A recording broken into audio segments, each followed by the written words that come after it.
Hello, everyone. Welcome to the discussion of part three of The Darkness That Comes Before by our Scott Bakker.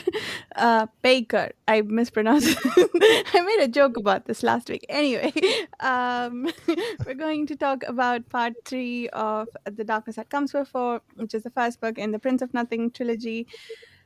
We have been reading this one part at a time. So far, the discussions have been every 2 weeks, and they still will be for the next part. We will meet again the week of the 21st, and we've been publishing these on the Sunday after. After that, we're going to switch to weekly discussions. So, part five will be immediately after. If you'd like to join us for these discussions, either here in this group or on the forum for written conversations, please consider joining the paid chewing forum. I have with me the usual group of friends. Steve, would you like to start us off with introductions? Sure. I'm Steve, and it's my third time reading The Darkness That Comes Before. It's the first book I've read three times. The rest I've read once. I think this is the part where most people are like, "This is too much for me." So I'm curious to hear everyone's thoughts on this part. So anxious to hear, and I'll try my best to not spoil anything. But yeah. This is the part that I'm like, this book is going to become a favorite, but we'll Oh talk wow. about that. Mike, you're muted. Yep. So sorry. My name is Mike. This is my first time reading the book, and I'm really curious what Steve meant by this is when people kind of. Do you mean they bow out, or they? Anyway, I'm just curious what you meant by that. But I guess we can continue with introductions. And I'm recovering from a cold. And I am just now getting a cold. This is Carl D. Albert speaking, fantasy author and member of the Page Chewing Forum. Very excited to be here. I could guess, I think, since we're talking about it, why this might be a section where some people bow out. I can imagine it might have something to do with black bodily fluids. Possibly. That definitely was. So that was one thing I had spoiled for me ahead of time. I knew that was coming. I didn't know how or where, but I knew generally of its existence. And so I was prepared for that. Regardless, it's horrifying. But I think, it's intentionally horrifying. And I understand if it's not what someone wants to read. The other thing that potentially stood out to me was this felt like the slowest section to me. Felt like the least happened in this section, like by quite a lot. I almost expected this sort of pacing at the beginning of the book, but I thought the beginning, like the first act in particular, was rather fast paced. A lot of build up, climactic moments, even amidst all the character introductions here, it was just a lot of kind of sitting with the characters as they're wandering and meeting some new people who I enjoyed getting to meet. But definitely there was a lot of introspection. I'm a big fan of navel gazing, so I enjoyed it. Getting to know these characters, particularly Esminette, a little better. But I could see it being maybe a little much for someone, particularly considering, not just the black bodily fluid, but that Esminette goes through some just horrible things, that aren't necessarily, or at least seemingly not immediately plot relevant. I'm thinking of the stoning in particular as what a gripping, visceral, horrible scene that's, all too real, taken out of real, historical stories, but thankfully did not go, all the way down to the worst possible scenario. Yeah, I did. I kind of knew from that she wasn't going to die anytime soon, I suppose, because I don't know how I know this, but she's probably one of the characters that sticks around for a while. But yeah, it still felt like bad things could happen to her. Maybe it was because of something I read in the Wars of Light and Shadow book. Now I've none. I don't believe anything anymore.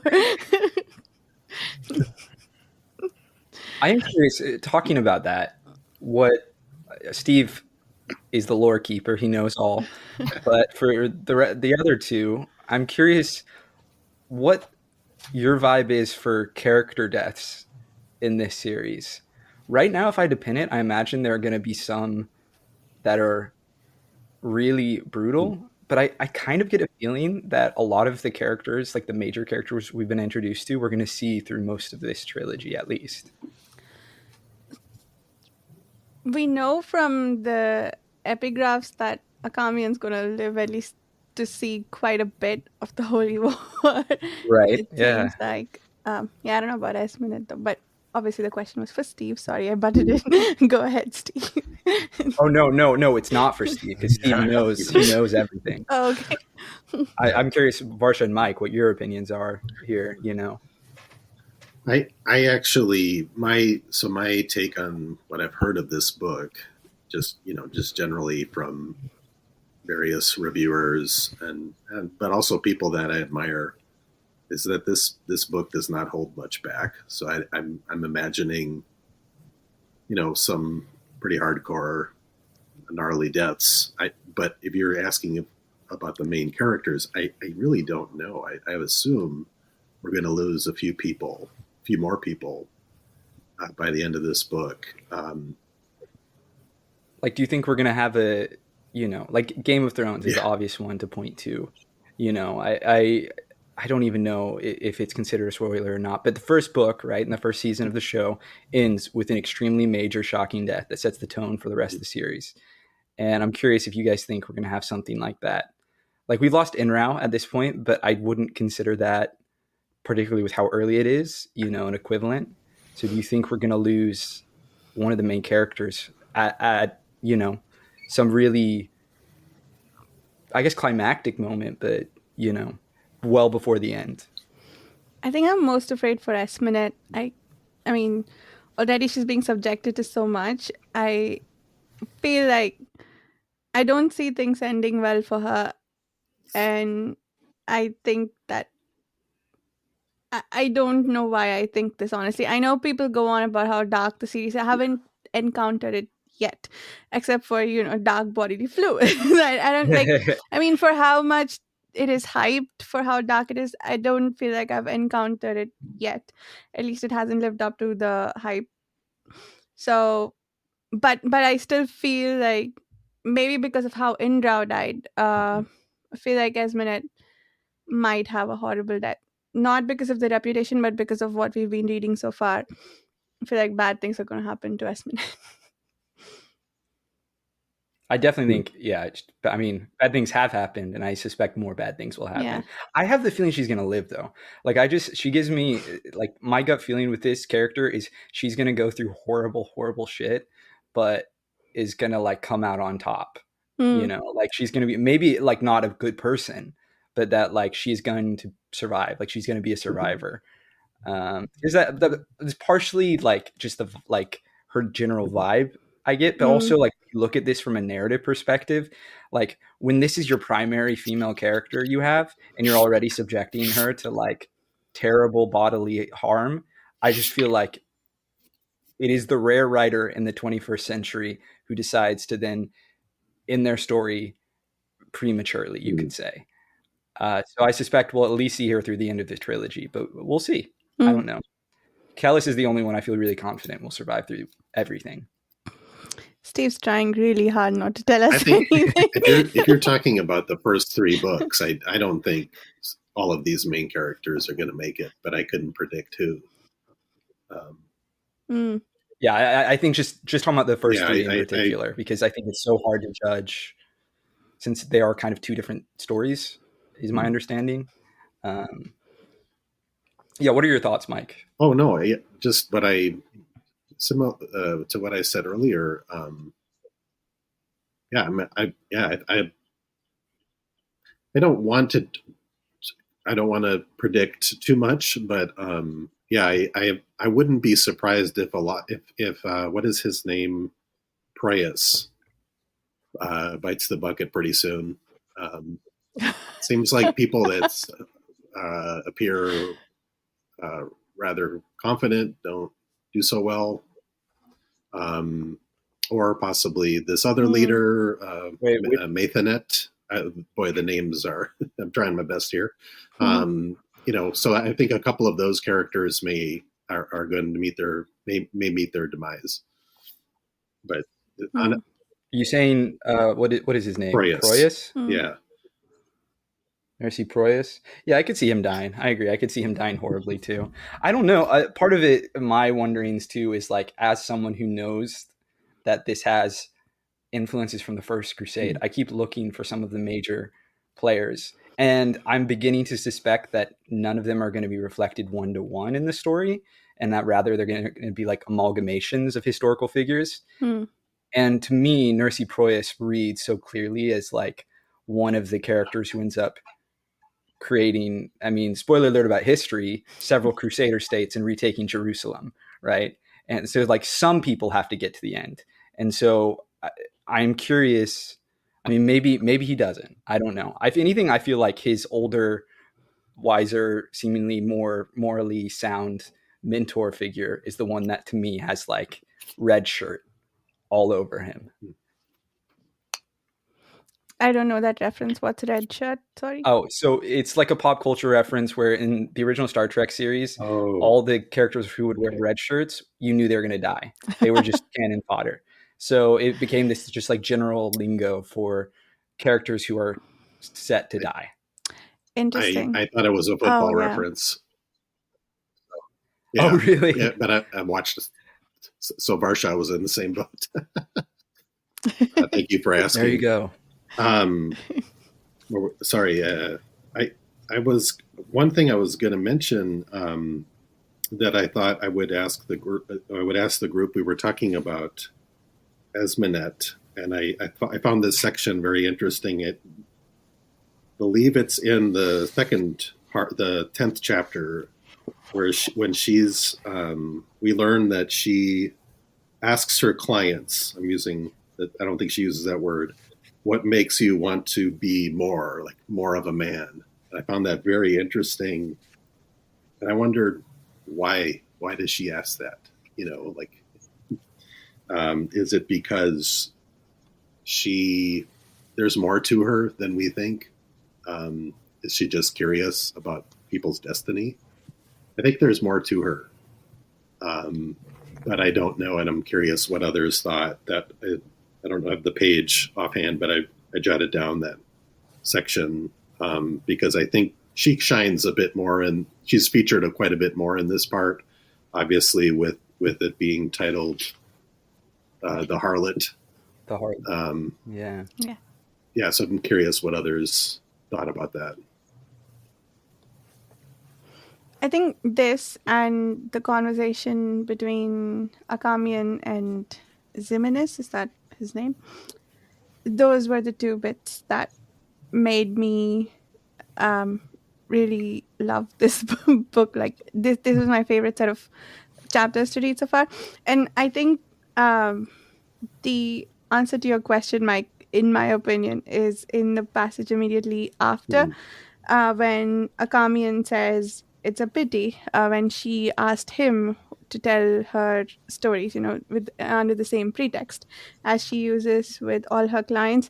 And he says, when she asks him what's a pity, he says that you're not a man. If you were a man, you wouldn't need to make teachers of everyone who used you. So she wants to learn, she yeah. wants to see the world, and this is all she can do for whatever her circumstances are, and she's doing the best she can. And there's also a passage earlier on where she talks about all prostitutes have a favorite type of custom, and the ones that she likes are yeah, but Asminit had always prized experience, those who had suffered, who had overcome, who had seen far away or astounding things. These were the men she prized. So yeah, I Mm, think between this, like, it tells us that there is so much to her, yep. and there's a lot of depth, and we even saw that to a great extent, I think, in part one, when she was participating in the discussions between Indrao and Akamian, and like she was sort of congratulating herself and also feeling really happy at being treated as an equal in those discussions. So she's got some wisdom that she wants to share, and she's yearning for knowledge, it seems like. And yeah, so I am really eager to see what happens more with her. What do you think, Carl? She's definitely the most sympathetic character that is still living at this point. I mean, she just is in such horrible circumstances, but manages to persevere. She's clearly not emotionally healthy. I don't think her like what she feels for Akamian is really as much about Akamian as it is about herself, which one could argue that is true with all love. It says something about ourselves, but hers and his in turn for her, both I think says more about them like themselves rather than the objects of their love. For her, it is very much about that experience, that knowledge. I mean, I think she wants to live the life he's living, Mhm. really, and that's why she loves him. I don't think that there's this particular spark one might look for. I like their relationship a lot. I think it's really interesting, but yeah, I mean, I find her just very compelling, very complex. Yeah, that you can see she yearns for more, and she is very intelligent, but she doesn't have a traditional education. So Mhm. she finds her education Yeah. in her way. She finds living in her way. She's going to make it to Momin in her way. And unfortunately, that means using her body. Uh, and I think certainly the thing that is the most uncomfortable about it is not just I felt pain. I don't know about you guys when, even though I knew it was coming, like I knew as soon as that guy, the horseback rider, who was it? What's his name? The captain general, Sir Size. whatever. Yeah, saved her. That she was going to sleep with Mhm. him. I knew that was coming, but it still hurt.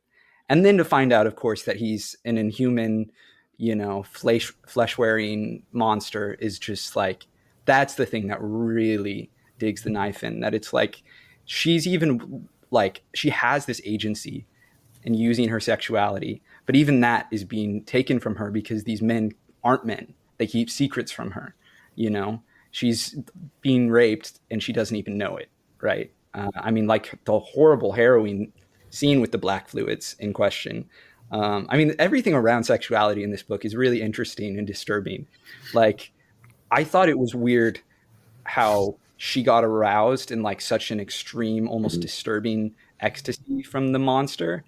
And then we later find out like the flesh skin changer also got like aroused by his master, that they have this like control over pleasure and these extreme sensory feelings, which is just an interesting, complex, just challenging um, idea to unpack. Mhm. I think I certainly don't what we've read so far has shown a very positive view of sexuality, but we're also, I think, seeing in many ways the worst of all of mankind. And so, in this case, the worst of man's kind. Well, it's not even just mankind. There are also races beyond men, and kind of the idea of sexuality and passion and pleasure, physical pleasure, and how that can be distorted into something monstrous.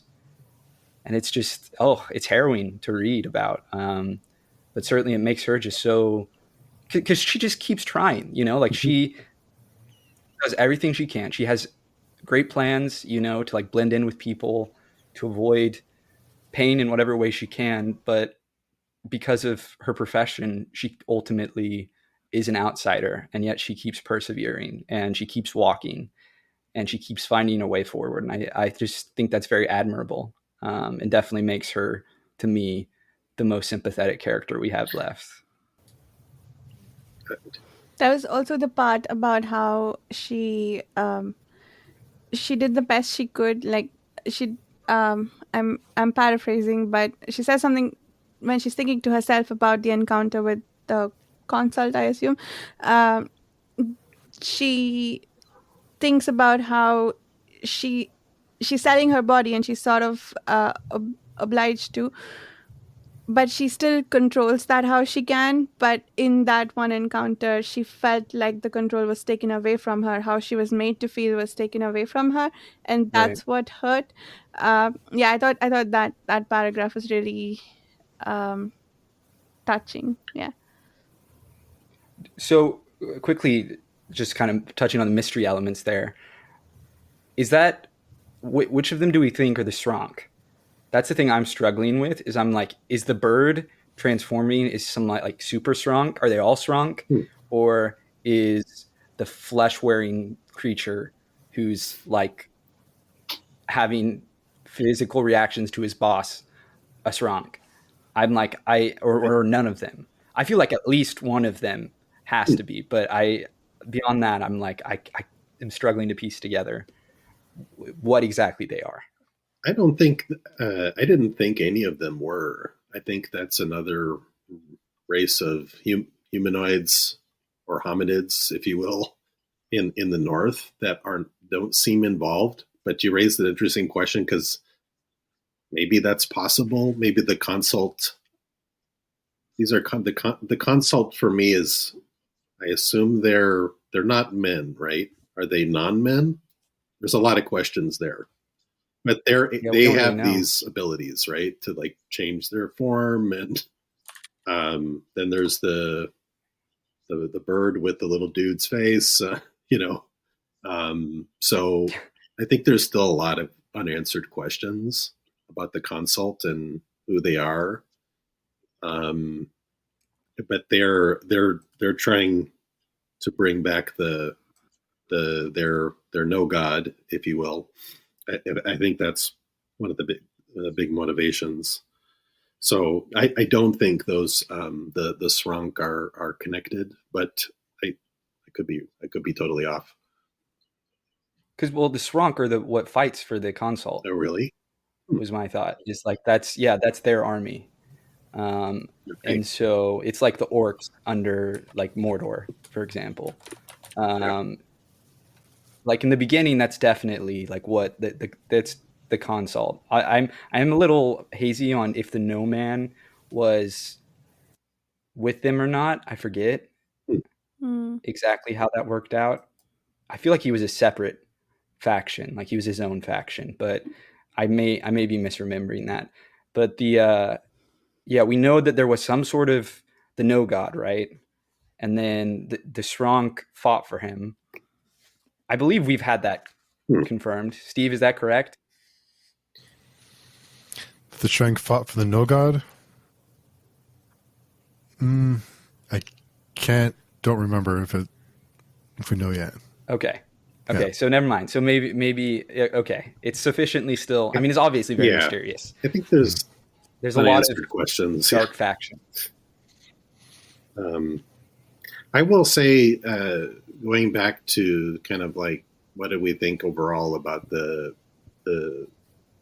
part 3? I liked it. I liked getting the kind of breath of fresh air to simplify a little bit and not have. This is a thing I'm struggling with, but I don't hate it. It doesn't. It just slows it down for me. There was a paragraph I read today actually where I was like, there are 5 words here and I don't know what they are. I have to look them up. And I just went with it. I didn't look them up. In the past, I was like, I'm not looking anything up online, by the way. I'm going back to the notes. I'm being careful because everything will be totally spoiled. And so far, I'm proud of myself. I made one mistake once, and I Googled. This was for another book, and I think I heard you talking about this, Varsha, for Berserk. And I just like try to Google something, and it just it was like, that's the end of this is what happens to that character at the end, and it just shows up as like the first hit. So it's the worst. So bad, that was for Perdido Street Station. I Googled the one character's name. I was like, I don't remember why. I was just like, what does that word mean? And boom, I was wrecked. But it wasn't like the end of the world. It's not like you're still reading it, right? Not to go off tangent. Yeah, I'm with you. Spoilers don't ruin an experience for me. I do generally like to avoid them, but it is so hard sometimes on the internet. I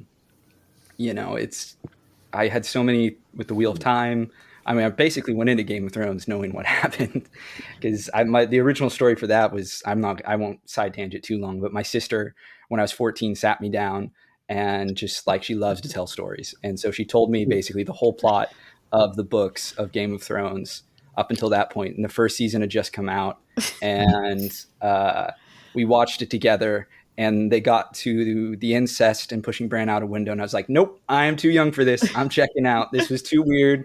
Watching this with my sister, I was like, nope. And I came back. I had to be like 19 years old before I could come back to it. This series, I definitely would not have been able to handle at 14. It would have been like, no. I do think I would have found the black bodily fluid just funny. I think something about that would have, my 14-year-old boy brain would have probably been like, oh, this is just so, of course, because it is a horrifying image. Yeah. Horrifying.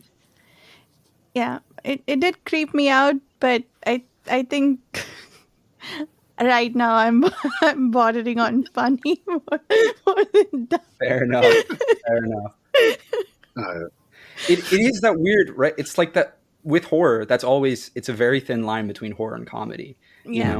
Is like Right. something that can so easily be like just the most disturbing thing could also come across as deeply hilarious, often in a very dark way, but still like deeply hilarious. Yeah. And that's always, the struggle with that. I think for me, it out of context, I think I would find it funny.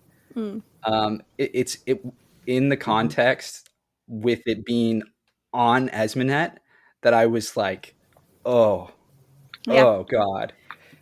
It was a deeply disturbing scene, and for that I think it's an extremely well written one for what it did to me as I was reading it. It felt deeply disturbing. The whole scene, like that, it concluded that way, but the whole scene, it felt like something really horrible was happening, which it was. But to evoke that image, I think it was really well done.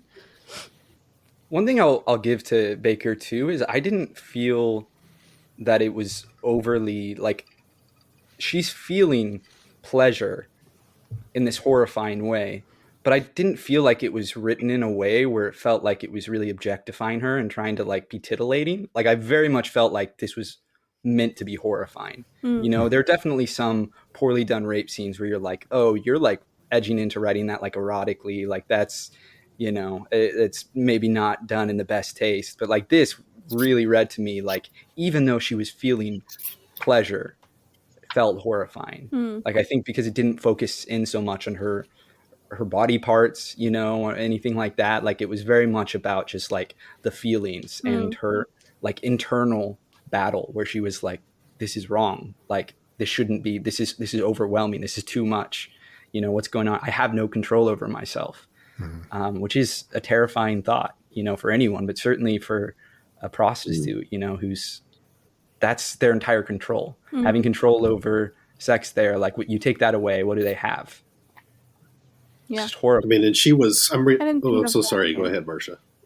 No, go ahead. I'm reading back that section, and she is saying to herself, what Akamian had coached her to do, which is be compliant. So she is. Yeah. Like, I didn't take it as though, I didn't necessarily interpret it as being raped per se, but it seemed there was definitely things going on that were very abnormal, obviously. But she was, because initially, she's treating it as though she's going to get money for the work done, and then she negotiates and all of that. So to me, but the not to go back into all the details, but the description is clearly something of like he's stealing her soul or something is happening. He's manipulating her. He's clearly trying to get information out of her. And there was a section, and I mean, this scene is something else, really. Like there, but there's a section in there where it says he's trying to extract information, but I think she's able to resist and not give much information. That's why he, I guess, pursues her later. I think it's the opposite. I think she gives him everything, Okay. but it's just not enough. Like I thought Akamian even told her, like, as part of the be compliant, like he was like, he knew people were going to come for her and was like, just tell them, Right. it's okay. But I didn't see that section where it must have. You're right. Then I think it glosses over it. But I didn't feel like she was able to. I don't know. I think you're right. We don't hear exactly, Right. I think, what she said, because I don't think it's ultimately that fruitful, you know, for the whatever that was. You know, I think anything she knows is ultimately insignificant. You know, all it really shows is Akamian, you know, is a piece on the board. Well, great. They already knew that. Like, I don't think it's that significant. You know, he didn't know anything from Inrao, right? Like, he didn't learn anything. Inrao died before he could tell him anything. So I think that was ultimately probably saved Esmonet's life, Right. too, and that there wasn't ultimately anything worth keeping secret. Are we to assume? So we should assume that. And now I'm blanking on the guy's name because he comes up. He's important. He's important in this part. The Captain General? Sarcellus? Sarcellus. Yes, Sarcellus. That is the same guy from the end of part 1 when Inrao died. But it's not the real Sarcellus, is my understanding. That I don't know if these are the same people, in other words. You know what I mean? Because we find out then in. Actually, that's a fair question. Bigger question maybe for you. Or I'm just assuming that in chapter 11, we learn that he's the thing they call Sarcellus, right? They start being referred to as the thing, you know, as Sarcellus or what have you. But I'm not clear whether that's the same person from the end of part 1. Okay. I think it is. Just because I don't know why, if they had a human loyal to them, they would then kill the human and replace them with this monster, rather than just keep, you know, the human and put the monster somewhere else. Because I assume they have limited, you know, that's just speculation, right? But my guess would be that is in fact the same. And we had heard before Sarcellus' kind of reveal as a bad guy of them wearing flesh. I mean, I think in chapter 1, there's mention of like, it's the person who kills the Crimson Spire guard or whoever it was, who ended up being an informant for Akamian. Like right at the start of the book, there's the guy's like wearing flesh. I don't think that's Sarcellus. I think that's the boss. I think that's probably the bird creature. I forget if we get a name for him or not. I thought we did, but I think that was a non-man. You know how I am with names. That was the dude with the coat of human faces. If I recall, and I think there were 2 of them. Is that the same guy? Or did we find out? Oh, that's the same guy. I missed that completely. I don't know if it's the same guy or not. There's a lot of stuff makes me want to go back and read, and I'm curious. Like I was thinking about you, Steve. This is the 3rd time, so there must have been a lot. We must have had so many questions. You know, I like it, but sometimes it does get a little bit overwhelming. But it's definitely keeps you going. But I wondered, like you, how you felt the first time reading it, especially this section. I missed a lot the first time. I think they call the bird creature the Synthes. The Synthes, yeah. The first time I read it, I missed so much. That's why it's really, I think, like you mentioned, Mike, about you just kind of gloss over some words, and feel free to write them down. We can talk about them if you don't want to Google them. We'll keep them spoiler free, but yeah, definitely I missed a lot. There's just so much. There's so much going on unless you really take your time, or for me anyway. Like I missed a lot. I'm even catching things now that I missed the first 2 times. So there's a lot to it. So I'm reading Synthes as like a title, like sorcerer or something like that. Would that be correct? It's not like a race. Or name, or his first name. Yeah. Like a, see how I can describe it. It almost seems to me like a shapeshifter, sort of like. Well, he's also on page, which I missed, but on page 327, he talks about the thing called Sorcellus talks about kind of like fantasizing about where the architect has been. Yeah. So there's a Also couple of the names. architect. And this is the architect, or wait, or was that it, or is there an additional? I'm blanking on what it says exactly at the end there. You know, Synthes is like his boss, fake Sarcellus' his boss. But is he isn't the architect. We know he's not the top dog, the way he talks about things, right? He's like a general or something like that, you know?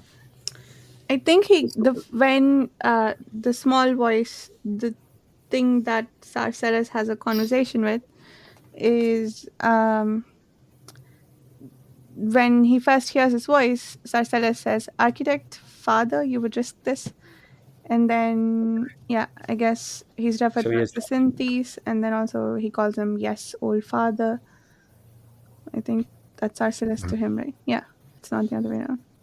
I wonder if that's just a religious term, father, or if there's actually some weird siren going on here. Some genetic, I don't know, black magic, like sex magic, weird stuff going on. I mean, because we know they deal with weird black magic, sex magic. So I'm just saying that I think it would not be out of left field to guess, you know, that like the Srong, for example, were taken, like, you know, Lord of the Rings, if you've ever heard like the story that it was never canonized one way or another, but that orcs were made out of like tortured and deformed elves. Like a version of that that's even more fucked up. That's like, you know, the Srong were like genetically bred, you know, probably through horrible, you know, immoral means with, I don't know, humans, non-men, who knows. The consult are a priesthood of some sort, right? Because they spread the word of the non-god, or Yes. so you might. There seems to be something there about what you said at the beginning about whether they are religious terms of some sort. Architect, old father, True that. And then there's this word, old again. Mengi. Yeah, I thought that That's was his his real name. name. Yeah. Yeah, that's Arcellus' real That's name. his name. Yeah. Oh, oops. I don't know if it's a coincidence Okay. that is kind of close to Moingus. I'm just with some of these names, I'm like, I can't tell if I'm picking up intentional linguistic similarities or if this is just like pure quinkadink. Like, I don't know. Yeah, but it would be they if this group is related to the consult somehow. Moingus's group is Moingus is part of the group that the consult. What's the word I'm looking for? Wanted to hurt. I can't think of words, but Right. right. So yeah, maybe it's the same language root. That's probably what you meant. But they are different groups, right? They are the oppressor Right. and the oppressee. Okay. Yes. Yeah. No, I'm not. I don't mean to say that I think Mengi and Moingus are the same person. I'm just wondering if there is some sort of linguistic connection or something like that. To the Duname. Yeah. I yes. Makes sense. I Yeah. mean, because it seems pretty clear that Bakker really built out the languages. Oh, yeah. So I do feel like a lot of this stuff is not, and I think he studied philology too, like Tolkien. Like I know he's like famous for the fact that he got like a PhD in philosophy, but I'm pretty sure he studied philology too. I could be making that up, but yeah, I think he did. There's and he certainly is interested in language. No. Sorry, go ahead, Mike. There, there's a whole section in the appendices that break down the languages and sublanguages and dialects. So, which I don't think a lot of Yeah, books there go you into go. that. Um, Yeah. No, not at all. So I'm curious, while we're talking about characters, how do you guys feel about Proyas, Nursi Proyas? He reads a lot like Confess. Uh, Not to say that they feel like the same character or person or anything. Like it's got a similar level of confidence. And there's also the line about how when they meet each other, they acknowledge each other as heroes too. Uh, that yeah, it just reminded me a lot of when we were in Confess's perspective. They have that young warrior, kind of untested, but beginning to like show their worth. Hmm. But, yeah, haughty, definitely Yeah, maybe overconfident. yeah, feeling confident in their skills, and Yes. yeah, the world can't shake them so far.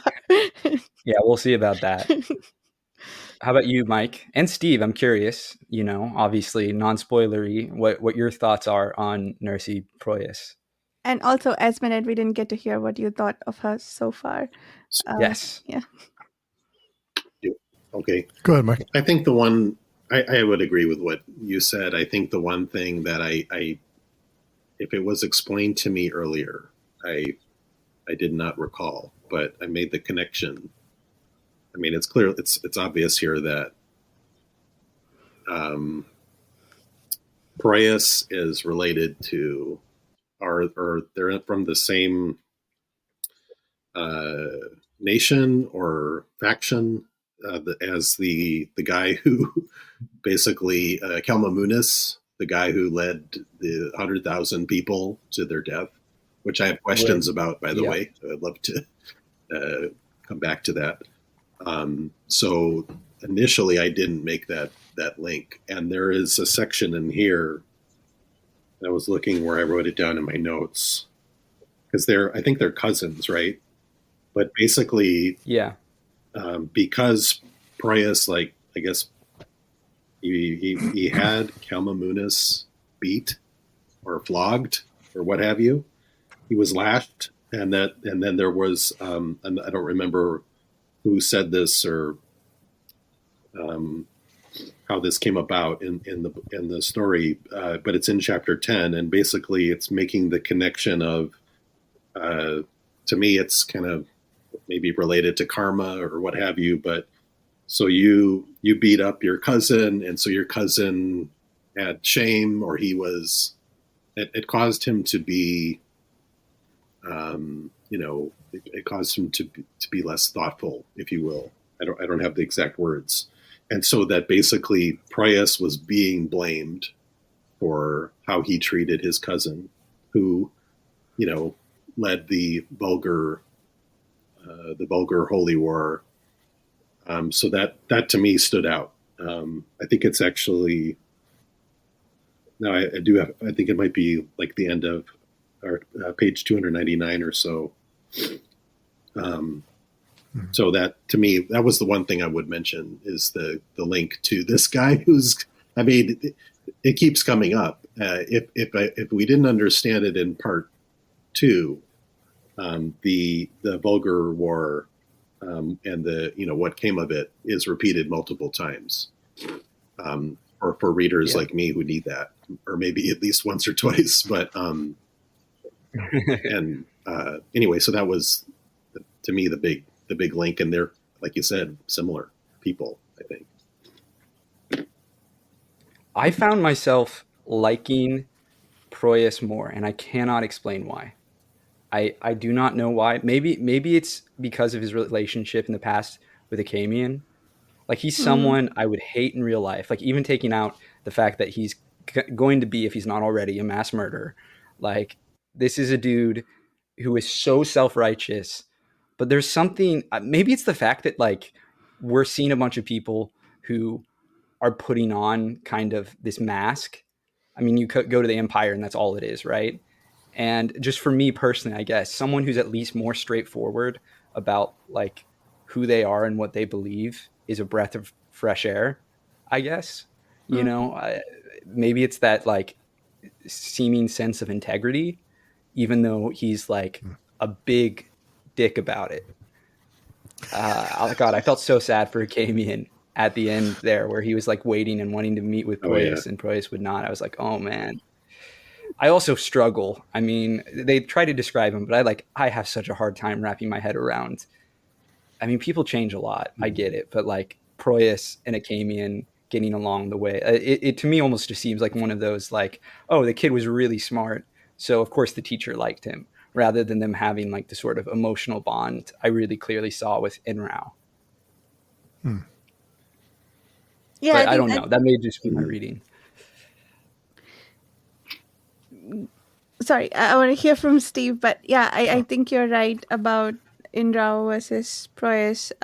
There was a bond there, but it doesn't feel like, I don't feel like we have evidence to suggest that Proyas ever really respected or appreciated Akamian. Right. Mostly just, I mean, there are indications that, Akamian like scolded him or like basically was a teacher, right? Like he did what he had to do as long as he was being taught, um but as soon as he was able to think for himself, he decided, I am rejecting all of this. But Right. yeah, anyway, what do you think, Steve? Confess versus Proyas. That was, yeah. Well, Perea, his the so Calaminus, bad with the names. He when so on page 299, although oath accepted, whipped Proeus before the eyes of the king in court, and that's the real reason why Calaminus never forgave Proeus. So he did it to deny Proeus out of like almost out of spite, to like, you know, as a way of like getting back at him. But Proeus, I think, has that effect on, I think a lot of readers like Proeus. And I think the way that he treats Akamian kind of gives you an insight on how, even though they have a relationship, I think it tells us a lot about how the world views Akamian and how they don't. He's kind of a joke. Like he's not a very good spy. Like no one really takes him seriously. He's always ranting about the consult and like, okay, whatever. Like we have other things to worry about. So I think that kind of tells us like how much respect the world has for Akamian, like how they view him more than how they view Proeus, if that makes sense. Is it just disrespect or lack of appreciation for Akamian the person, or the mandate schoolman? Because what he is repeating about the consult and so on, or the beliefs he shares, are with the schoolman. And is that the same thing as the gnosis, the ability to dream? Yeah. I don't know if that's different or same, um, but that does. They seem to be well respected, at least among the rest of the schools, or at least they want what the mandate has, right? I But think they're just considered like Yeah. crackpots, is mm, sort of the thing. They're yeah, the one school where everyone's like, oh, these guys and their obsession with the consult, like they're always telling us the end of days is coming. You know, they're like your generic like homeless guy you see on the street, the sign, like the world is ending. And that's like what everyone thinks of them, right? They might be viewed as Yeah. like a doomsday cult, or but I think people they do 'Cause that's what they do are. kind of respect them to an extent. The one thing I will add about Proyas is that it does seem like he is able to he does have the capacity to show that he's made mistakes compared to who was the other guy we were comparing him to? I forgot now. Confess. Yeah, maybe. Yeah. Because my take on the Empire is they're the extreme of the most arrogant. They think they're the greatest thing. They have all the power, so they just could care less. They're clearly driving this. They're behind the scenes, and doing everything they can so they can be in the driver's seat of this war. That's my kind of my take on it. Maybe oversimplistic, but Yeah, I think it is, the fact that Perez shows some humility, and also I guess that he's kind of an underdog in a weird way. And like, because again, there's just so much about him that I shouldn't and I don't like. But for some reason, I still, when we were in his head, I found myself like kind of sympathizing with him a bit. Like, even about a Camion who, I could understand why he would like not want to see this guy. I mean, that to me is really the biggest sign that he does carry some sort of feelings, is that he won't see him at all. Because whether or not a Camion is widely respected, like they have a history. And so you would think you'd at least like let the guy pop in and be like, okay, here's what I have to say. mm-hmm. But the fact that he doesn't, to me, that reads as a much more personal slight than it is, a kind of general philosophical one, I guess you could say. Because like even Zim, right, is trying to set them up, and Zim respects Sakamian and is like very likable character. Zim, I thought, had some funny lines and yeah, real personality, kind of classic gruff old war guy. I enjoyed him. Yeah. I did not like Bruce. I think maybe because I'm trying to think why. Because I should, in theory, like or dislike him as much as Confess. Because I see them to be at this point very similar characters. But Confess I did not instantly dislike.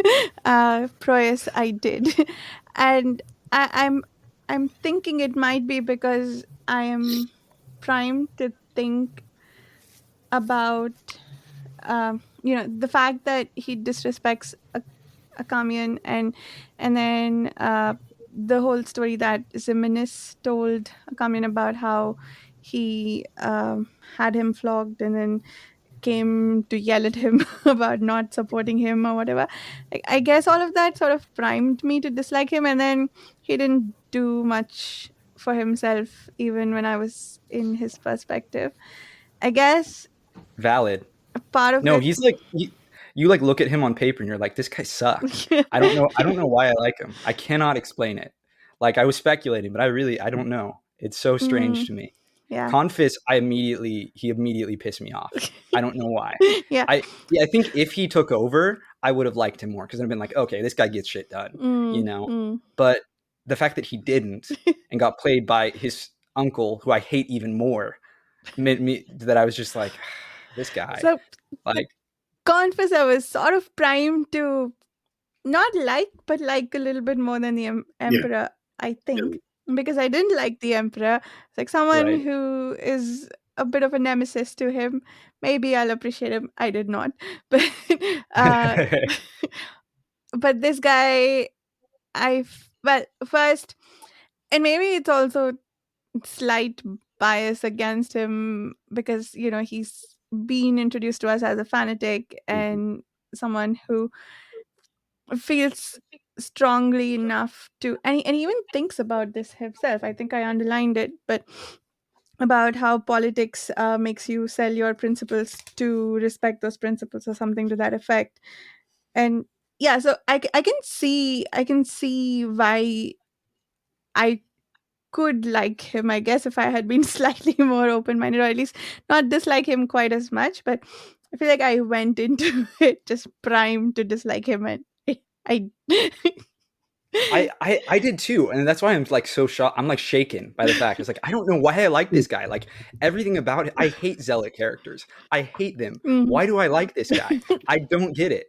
Like in any other book, I would be like, oh, it's the fucking zealot character. Like kill him. I can't wait for his brutal, terrible death. But for some reason, I just was like, okay, like I see you. Yeah. It's not like, I don't know. I can't explain it. We're all, nobody's perfect. I don't know what goes on in this little brain of mine. I don't know that I want to know. I'm going to admit something maybe unpopular, but I do actually identify a little bit with Akamian. Maybe it's because he's a little bit like older guy and just keeps following certain Oh no, things we that lost nobody you. else seems Oh to. no. I don't know why, but I've actually dealt with that in my life, and so there's and then I mean there's other things obviously that he does that. You cut off I'm for a so bit, sorry. Mike. Shoot. You're back now. You're perfectly clean now, Okay. but we missed about half of what you Oh said there. no. Huh. I You were talking about relating Yeah, to Acamian, and then it cut off. just saying, yeah, I do relate to him in some ways because of the challenges that he's faced, and I think maybe his age, the stage he is in life, and I really did like appreciate in I think it's in chapter 9 where we learn that he's kind of doing like his some detective skills. So Hmm. I don't know. I appreciated that. I thought it was helpful that he's trying to work things out and what are the connections to these different characters. Obviously, that's a narrative device. I think that See, Baker is that was the using. You thing didn't that like that? I Oh, hated okay. that. That was my least favorite part of this entire book up until this point, where I was like, some editor came in and was like, "This is really Oh, confusing. You need to spell it out for the reader to make it clear." And I was like, "Oh no, you're doing this for like 3 pages," and it drove me nuts. It killed me. okay. I started seeing, the large font, and I was like, "Oh, what's this? Like, Yeah. what's coming?" And then I was like, "Oh, he's just telling us all this stuff that we've learned." And I get it's useful to reinforce, but for me personally, I was like, "Oh no." Yeah. I think I would have enjoyed it more if it was a conversation too. Like if it just wasn't so static, but it was him just like literally drawing in a sand with a stick, and I was like, "Nope, can't. Nope, I'm out." You didn't like that. Um, That's just me. That's just me. No, no, no shame if you enjoyed it. But I I just, for me, that was the one moment where I was like, oh yeah. god. I like what it told us about Akamian's character, though, but I didn't like how it was Mm, done. I agree. I think if it, yeah, it wasn't the best way. I didn't like it very much, but I did like what it told us about Akamian. Like so far, it felt like um, he's just this sort of. It almost feels like he's a very passive character. I know he's not. He's doing things, and but so far he's just sort of been. I don't not really wallowing, but it feels like he's there's a term in Hindi. I don't know if my husband made it up or what, but it translates to eating self pity. mm, So he eats okay. self pity, Yeah, I can um, relate. and and like it. But here he's actually like trying to do something. He's trying to take action. It almost feels like it. So that's what I liked about that section, but I didn't quite like how that information was relayed. I agree. So Mm, like I sort of agree with both of you for different reasons. Two things going off of what you were just saying, Varsha. One, I also like Akamian mm, Mike. He's easily one of the more sympathetic characters up until this point. Like he does things that annoy me, particularly around Esminet, and like just, I mean they together just annoy me. They're like their communication skills are horrible, but whatever. It's a book that happens. That's human. Um, and they even when they try to communicate, they just do it in the worst way. Anyway, that's a separate tangent. Uh, I like Akamian a lot. I don't even think he's mm, passive. I would push back on that. I don't think he's passive. I just think he's really ineffectual. Mm, Like yeah, all we've seen him do is fail yeah, yeah. and I get think that's a his better buddies yeah. characterization for killed sure. Yeah. because he's actively investigating things. The problem is he's not actually learning anything useful. Yeah. I will say I'm not. Yeah. The most useful thing he learned in chapter 1 Mm, about the Scarlet Spires and its relationship with the like the assassination that went on and all that going on with the this Sisharam. Is that mhm. the other? Mm, Yeah, that's the most important thing he's learned. I feel yeah, like he's yeah. working things out. He hasn't. There's no big. huge No, aha totally. moments. Totally. I think there's a little bit of my point, I guess, is there is some detective component here that some people just don't like, or sometimes I like it, sometimes I don't in books. But I kind of like that he's a little bit more of like, well, he's not an everyman, but he's somebody that, because he doesn't figure everything out, it kind of keeps us guessing, keeps us maybe. I'm just curious, as a character, Absolutely. and so I liked the other part that I liked. I guess it's not he's part of it, but it's he's playing that game, the Benjuka game. What did you all think of that? I thought that was kind of interesting. I don't quite understand it. Yeah, I was really interested. I have no idea what was going on there, and I had no idea how to read that. I No clue. same. I can't say I understood much about the game, but the description went on for 3 pages. I I liked it. loved every bit of it. I loved the description of the game. I loved what it said. I love the way it starts is life is a Mhm. game, and then the whole thing about games having rules and life having rules, and then how it goes on. I loved that section. I loved it so much.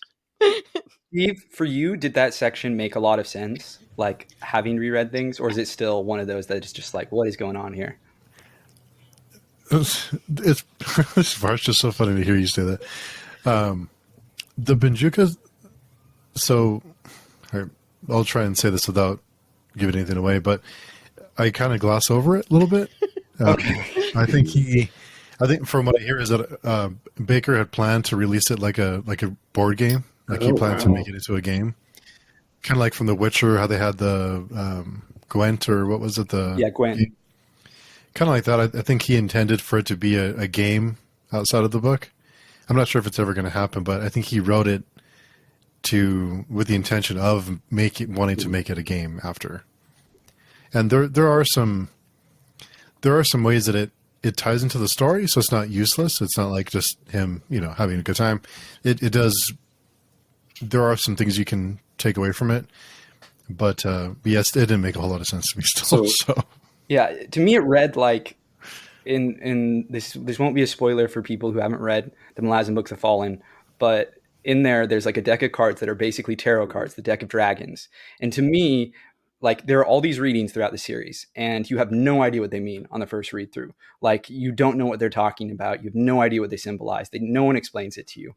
But when you go back, they start to make more sense once you see the events that they're foreshadowing and the characters that they're foreshadowing and things like that. And to me, I felt like this was a similar sort of section. And so that's why I was curious, Steve, is like, so does it, I mean, did any of it seem, based on what you read, to be reflective of, potentially events to come or events that have happened in the past? yeah, you can make some parallels. Yeah.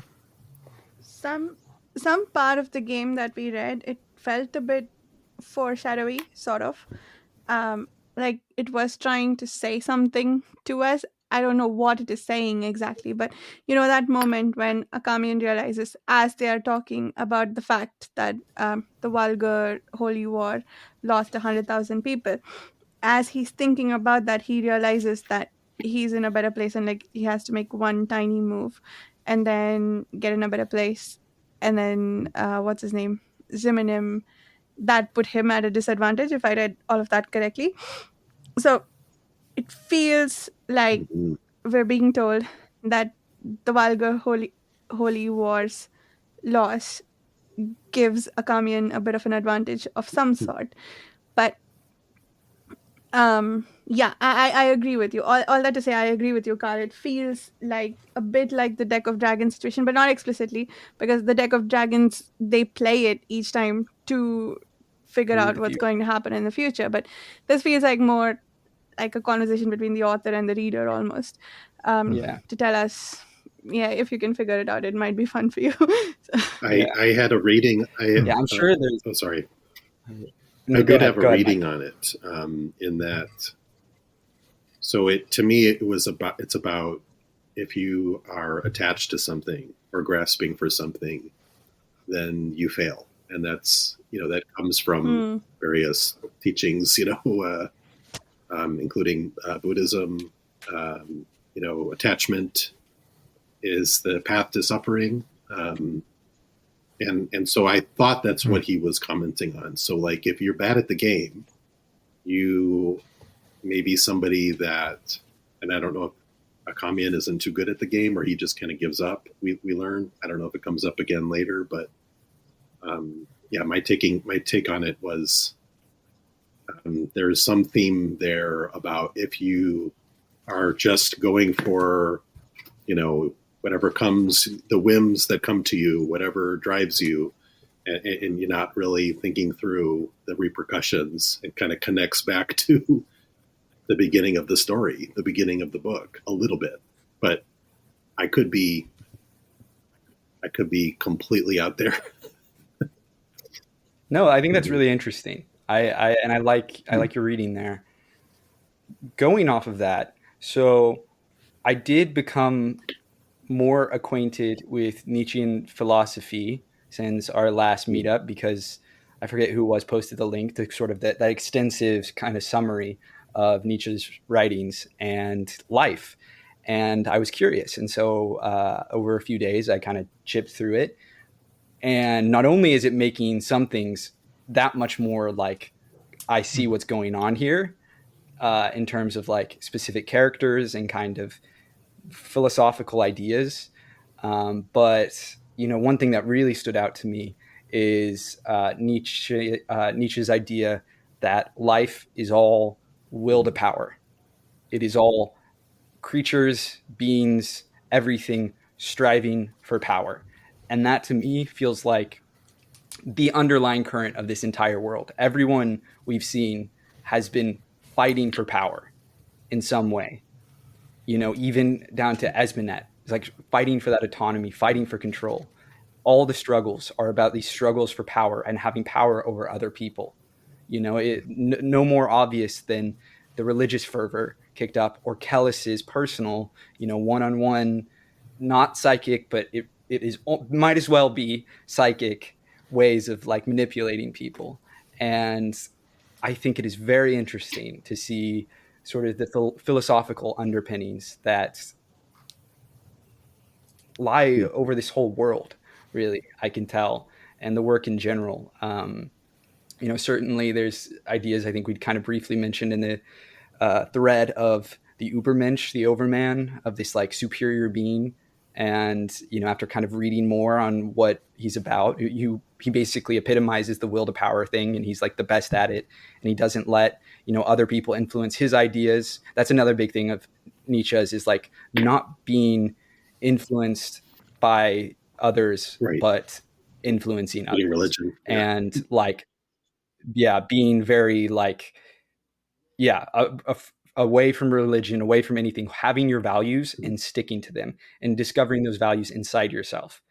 And it just seems so reflective in the work, and in many ways in what we've seen of the Dunyain, certainly. And I think it certainly has a very strong relation, just the whole talk of like how you find your own values, your own inner strength, whatever your will to power is, tying that into this religious conflict is, to me, a brilliant way of approaching it. But also like just very clear. Like, it's like, yes, like this whole thing in many ways, like it doesn't get more explicitly like having beliefs imposed upon you than, a holy war coming in and saying, convert or die, we're taking over. And so I'm very intrigued to see how all of that continues to play out. And I'm curious if you guys have any thoughts, or if you happen to also read any little bits of Nietzsche between last session and now. I have not, but now I want to figure out what you mean. I see, I'm the only one in class who did the homework. That's okay. You did extra credit. I barely got the pages right. What about you, Steve? Yeah, I'm gonna check it out. You mentioned that someone posted a link. Was it on the forum? Yeah, it's in the Darkness That Comes Before forum, just like the general, I think, discussion thread. Okay. And yeah, any Okay. listener, please, if you want to see what we're talking about, it's really useful. It's like scholarly written. Everything has resources, like links to, you can go. I didn't read the books themselves. It's just kind of an overview. You might think like a Wikipedia style, but more kind of official and like clean and, written by one person who I guess was a Nietzsche scholar. I want to say like came from like Cambridge or something too. Um, but yeah, it was very interesting. Some of his ideas are really hard to Yeah. comprehend. They are just so convoluted, and part of the problem too is Nietzsche kind of died before he ever created like an overarching philosophy. A lot of his ideas are just like anti-ideas. He's like, what is happening here is bad and doesn't work, and then he's never is like, and here's what works. Really, he just has all of these kind of theories and challenges, and it's interesting, especially in the context of this series, to see how that definitely influenced things. I'll see if we can find the link and then post it in Yeah, I the did. description or I something. think I did. I think it was Do Unicorns Okay. Read posted it from a. Yeah. Cool. Yeah, so I did quote it and tag you each in it. Okay, Thanks. great. Yeah.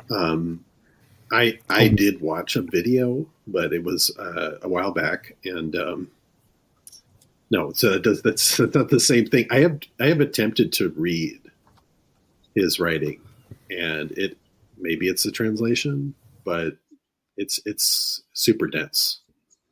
I think Yeah. I mean it's like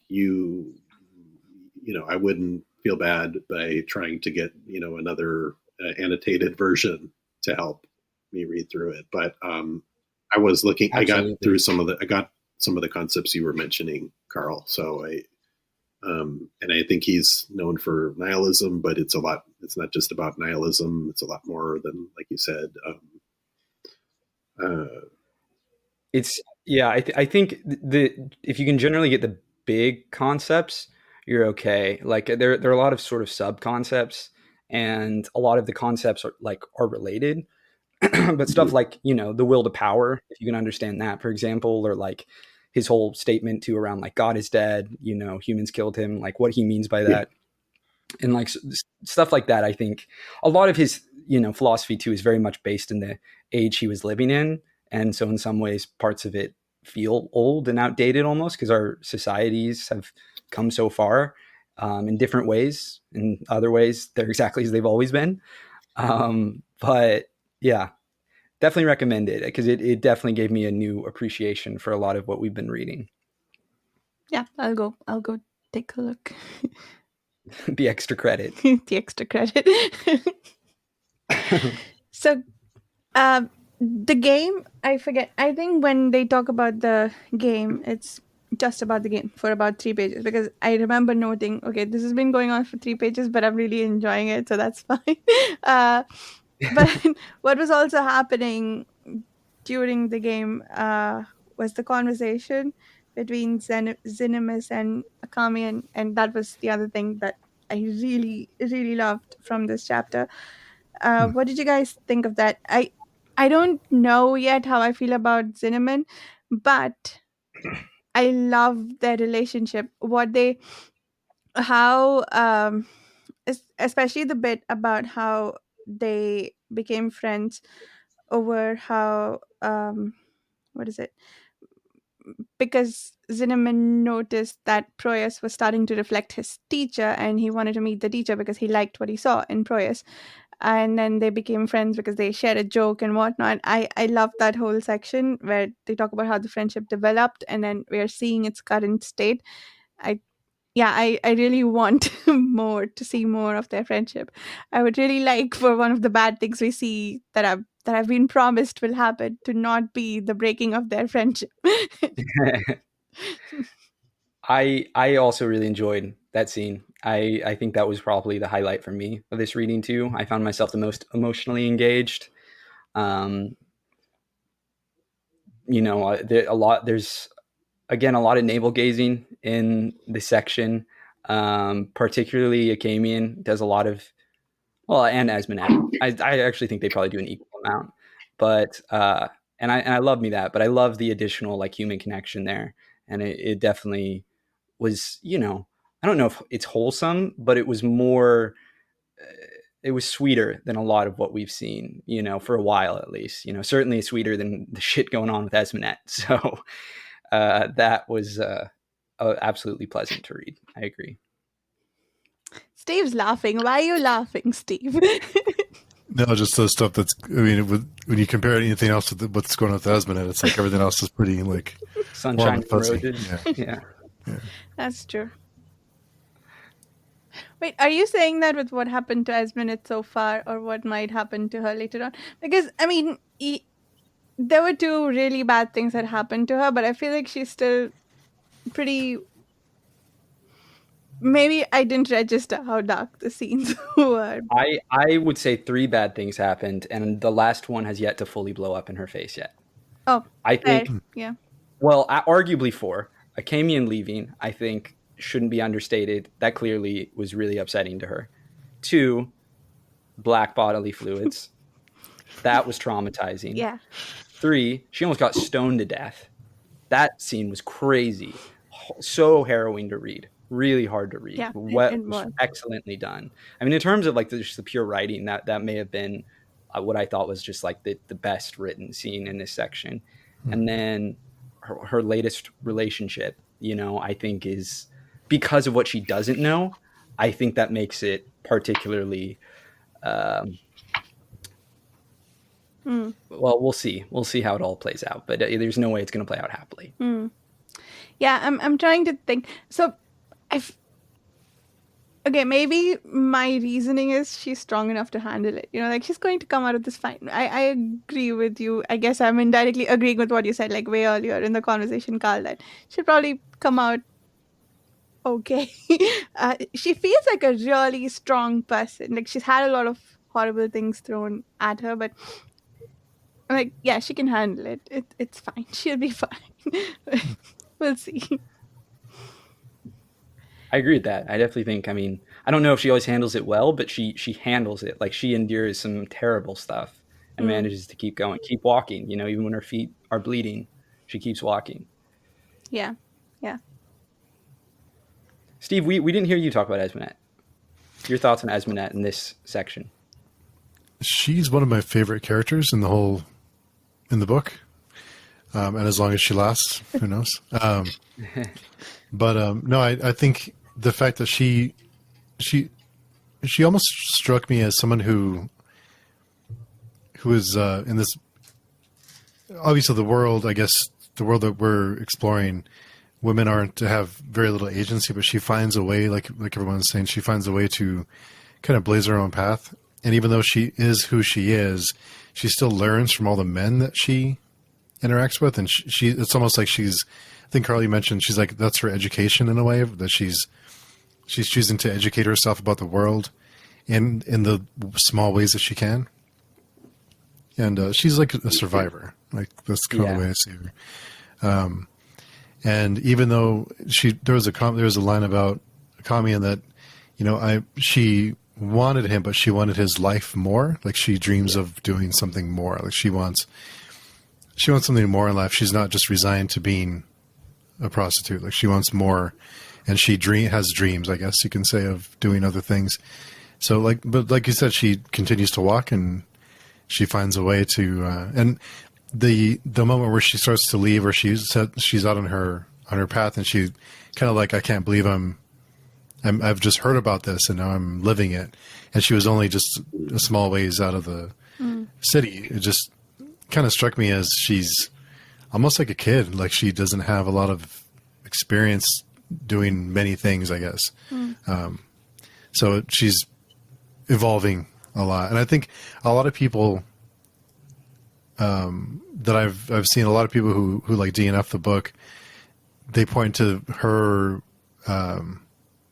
struggle and the things that happened to her in this section that just like too much for them. And they have issues with the way that she's treated and the things that she has to go through. But I will say to any of you, or anyone listening, I should say, who have problems with that, I think just wait, just let the story be told. Like all these characters and everything evolves, so it's not all these things happen for a reason. So it's not just like just to torture the character. There's reasons all these things are happening. So of course I won't say why or what happens, but there's meaning to all of it. Like it's not just abuse for abuse's sake. Like there's a purpose to it.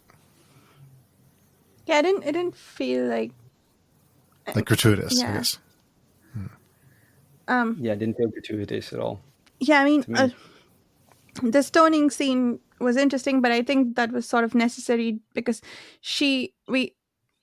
we need to know what she's bearing that tattoo, right? And that is clearly calling her out for what she is.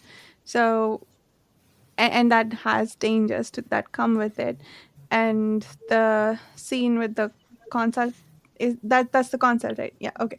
That also, I guess it was terrifying. I feel like it was necessary. We don't know yet why or what they might have come to learn from her, but I feel like that could it have been done differently, maybe, but none of it feels like abuse for abuse's sake.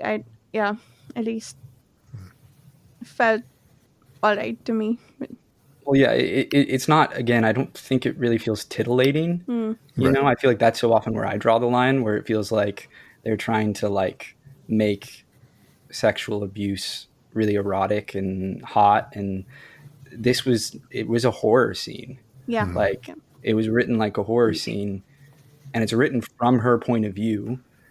And I mean, I think the concepts it's proposing are like deeply disturbing, you know, like, and potentially funny in a darkly comic way too. But like they're meaningful. Like this, like many things in this book it's not done for no reason. Like it clearly has thematic, intentional, like significance to the story. You know, it's adding layers, it's asking questions, you know, it's proposing ideas. It's not just about titillation, you know, just about getting the reader's rocks off in some messed up way.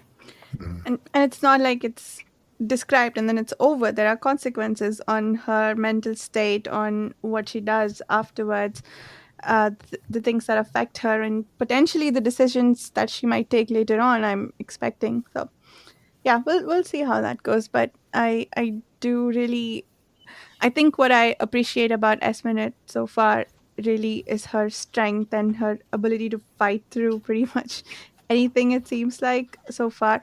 And also what we've been told about her backstory and what she's been doing to make the best of her situation, right? I don't feel like we're really told, I don't remember, we aren't told how she came to do what she does, right? We just start with her time as a prostitute and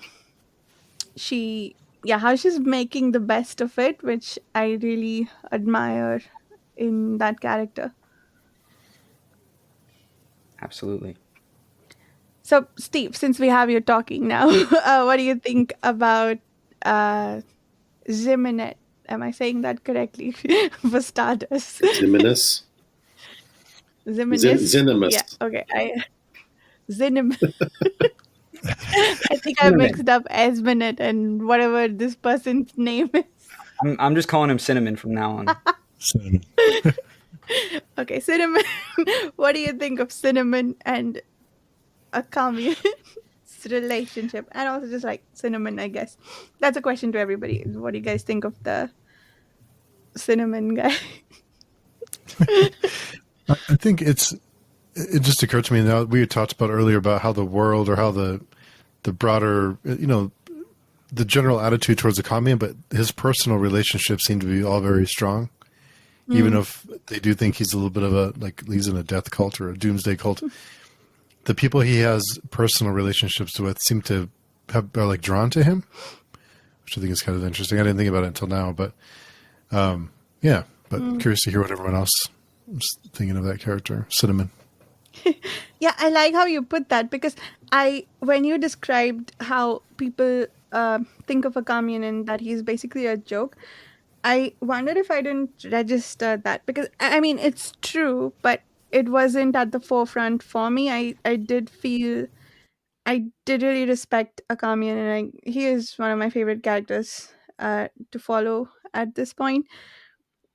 And I guess this is the reason why, because pe- Esminet looks up to him so much, and he treats Esminet with respect. He has some weird possessive issues there, but I guess they're somewhat understandable. And then this, and how the description of how their friendship started, I think that meant a lot. It wasn't like they met and then they got to know each other for a long time. Cinnamon Cinnamon noticed Proyas's behavior and realized it was because of Akamian. So the reflection of his personality meant enough to Ziminis to to actually go make friends with the guy, which I feel like is a really powerful statement about him as a person. Even though we haven't, I feel like the readers haven't really seen that side of him yet because he's been mostly moaning so far. All right, hear me now. Enjoy this for the rest of your lives. Our trio, we have Cinnamon, then we have Proyas, which sounds, if you stretch it really far, like toast. Proyas. And then Aka, that's kind of a sound you make when you crunch something. So I'm now calling this trio Cinnamon Toast Crunch. Nice. And that is canon in this podcast. They're my boys, Cinnamon Toast Crunch. Sounds good. Sounds delicious. Yeah, no, now I'm going to make me and everyone else hungry. I need some cereal. Yeah. Can I wanted to raise another question that's unrelated. I know this came up earlier, but it comes up again here. I don't know yet if I am bought into the fact that these 100,000 people died. I believe it might have happened, but we don't know the details yet, right? And how does this is going back to this vulgar war thing. I assume that it happened, but so then and I guess there were 2 for 1, but does that mean there were no casualties on the other side? That's a lot, by the way. If you look at like battles in history, like that's a crazy amount. And I have many questions about how were the what are they called? The other guys, how were they able to do that? It's not that none of that has been explained, right? So The Kyanine Empire. Thank you. Exactly. So they were the ones who have the Scissorim sorcerers, right? So yes. They nuke them or what? Like I'm just curious. Maybe we'll find out. I assume we'll find out. But I'm also wondering, like there was a part in here where they were like, how did that happen? Like, oh well, we don't know yet. Anyway, there's something about that piqued my interest. Yeah, I think one plausible theory for me is the nuking by sorcerers. We've seen some version of it, I suppose, with the Sylvandi and I forget the name of the empire, but Confus's army, basically, where they decimate the Sylvandi. And how big was their army? 10,000 people. That was, I don't remember, but I think the Sylvandi were numbered to be about 10,000 or so, right? So, and the sorcerer group was pretty small. We could, in theory, have 10 times the number of sorcerers, which I guess we can assume they do have, to decimate an army that size. But what I have trouble believing is that the army was in fact that big, because it is a very, very large army, I think. So I'm saying this because it always trips me up, like in fantasy books and maybe in some history stuff that I've read too. They're like, oh, that's a huge army, and how many people do they have? 2,000 people. Okay. So 100,000 is a very large 100,000. number for an army. So, We do know that the majority of them were just like random people, like women and children and like old people and like whoever the lame, like just people who just like followed along Okay. to go to Shime. So I think that's what accounts for the numbers is I don't think the majority of them are actually an army. yeah. I have to imagine it's probably only like 10 or 20,000 people that are the army. Otherwise, yeah, you're right. That's insane. And it's such a bloated number. Equally for, destroying them. I mean, it's not, we get that you use the word decimation, Varsha. We get that word from Roman, as consider this enormous damage to an army. That's deci 10. That's 1/10 of an army. That is an enormous massacre. So how the hell did they wipe out 100,000 people? Now, yeah, maybe magic is the answer. Maybe they nuked them. I'm kind of thinking, I'm with Mike that I don't know that I buy it. I do think they probably got like just destroyed, just like embarrassed on the battlefield. Then their leaders were killed, which I think was maybe the most crucial thing. But I suspect that probably tens of thousands of them are just like ran away and are now like starving in the wilderness or something, or being picked off. I do suspect if you went to the battlefield, there would be an insane number of corpses, but I don't think it would be 100,000 corpses, because that is just an insane, like that's almost unfathomable. I mean, you think about wars today, and like how many people die in any number of, bombings or anything, like 100,000 in like one day, presumably. It's crazy. That's crazy. So Gettysburg was It is. 50,000, but that's both sides, and a lot of them were not battle casualties. I just looked it up for comparison's sake. But then I think it says somewhere like only 30 or so people lived. I mean, it's just maybe there's just something about it. I don't think it's a big plot hole, but it's one of the remaining questions I have going into the next. Right. It could just be something where maybe Baker's just like, yep, it was done. It was magic, whatever. And we'll just have to like roll with it. But I'm with you, Mike, that I think like, I feel like we have reasons to question that number that's given. And also, I think the conclusion that they're drawing from that is that that other side is, they are incredibly powerful, and now it's going to be difficult to defeat them, sort of. But did they take absolutely no damage? Right? Like what you were saying earlier, Mike. It feels almost like this army must now be at an advantage, because they should have taken some damage from. But then if it was over the course of one day, probably not. Yeah, we'll have to see. I feel like we might get to see more of that later on, when people actually, like the people we are following, actually show up there. We've got it. They have to address that, right? Yeah. Like we got to see a body, like a battlefield full of corpses or something. Like, or like I don't know. There's going to be something, because that is just such an insane massacre, which we again have not seen. So we've only been told this secondhand and third hand and fourth hand. It's mentioned many times in several of the chapters in this part. Certainly it's meant to mess with the Crusaders' morale. Like that much is obvious, right? It's meant to weaken Mathonet's power, right? And, frighten the Crusaders before they really even get going. Yeah, so this is all spoiler free, but just a couple of things to consider is, first, it's like hard to comprehend that many people dying, but it was, I think, Carl, you mentioned it was like the tag along. So it was like the cannon fodder basically, but that number has significance in some political maneuvering going on too. So, yeah. Makes sense. I think so. That's a nice round figure. Makes sense to me too.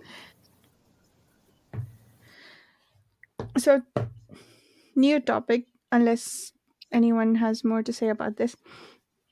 In the conversation between names, the crow and the architect, and The the Synthes, Yeah. the architect, however you want to refer to him. Was it in that conversation where he says, I'm able to change face, and then what's one bruise among so many? Meaning that if they see the mark of having used sorcery, they wouldn't get caught.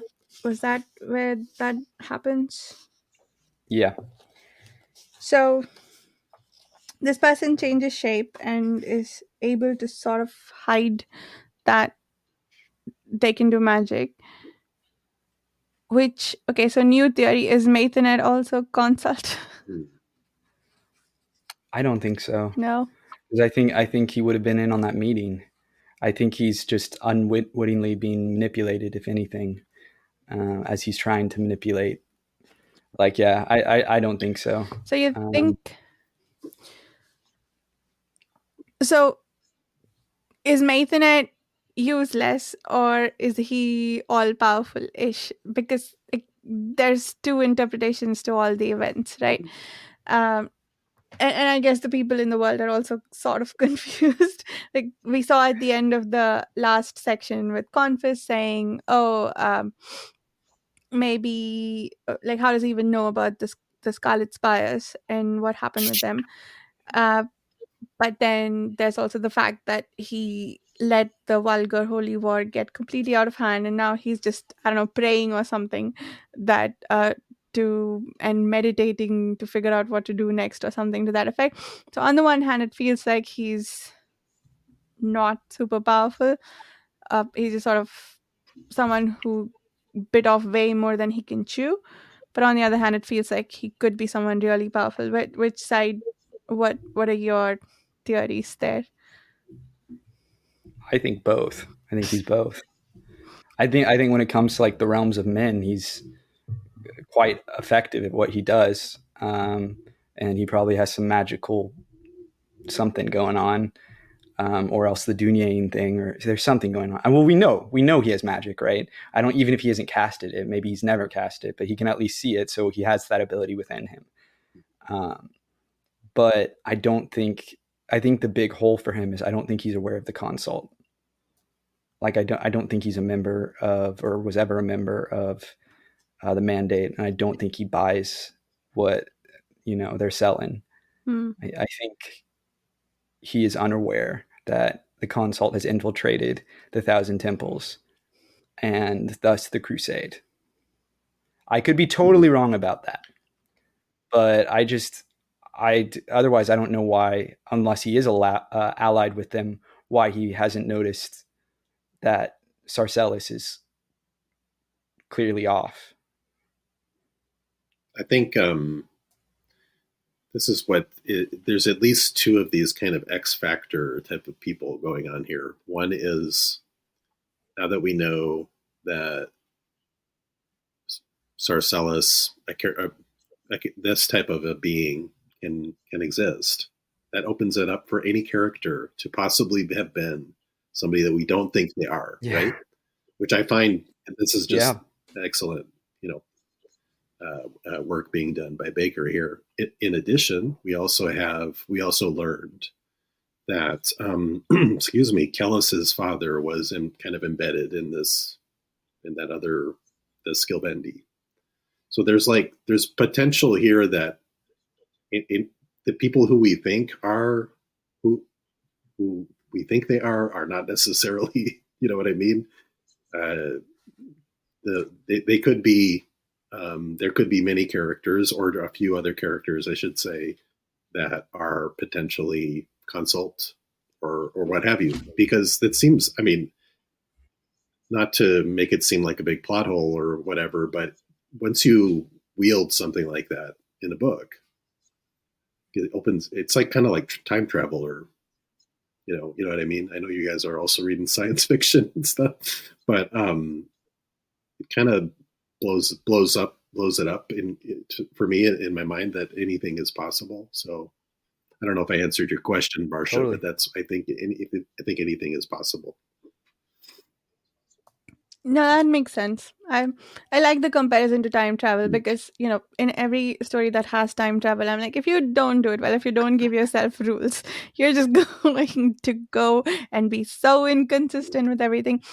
Given how much people love the series, I doubt that that's going to Right. happen. But yeah, it does certainly make for interesting storytelling to open that up in the world that anyone could be anyone else. We Yeah. Oh, there was mention of. Oh Sorry, go no, ahead. no. I was just very briefly. We don't know a lot about this Mathanet. We haven't had a lot of eyes on him. Just he was paraded out and he made this big declaration, and then we don't have a chapter with him. We have a few pages, so it's a lot of big question Hmm. marks. Uh, Yeah. And in fact, what we do know about him is that he is mysterious and that no one knows anything about him and that he came out of nowhere and rose up in a very short period of time to become the Shriya. Hmm. Like that, literally what we know is he's an enigma. So yeah, Yeah. he's very interesting. Also, I don't think I quite registered this in the previous parts if it was mentioned, but Akamian and other sorcerers, they are blasphemers just by virtue of being sorcerers. So if Maithanet is a sorcerer, then he, the leader of the crusade, is Yep, also a what's the word, blasphemer. And, yeah, he is what he's fighting against, sort of. So absolutely. yeah, that dynamic is going to be interesting also, yeah, I think. Agreed. and the people that seem to really want the Holy War Crusade, it's not about, to me, and this is true, I think, in the real world. In some ways, it's not just about religion. It's not just about faith. It's about conquest or control and power, as you said, Carl, and mentioned, Yeah, earlier. So I believe that's a possibility. As you said, Varsha, that you know you, that this enigma character, he could be anything. Anyway, I think we got some interesting theories here. yes. Yeah. Yeah. Steve, I'm curious. You always highlight such interesting passages. What have you highlighted this time for us?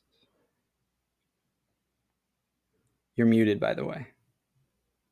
Let me pull up my note. I had a quote. Let me pull it up.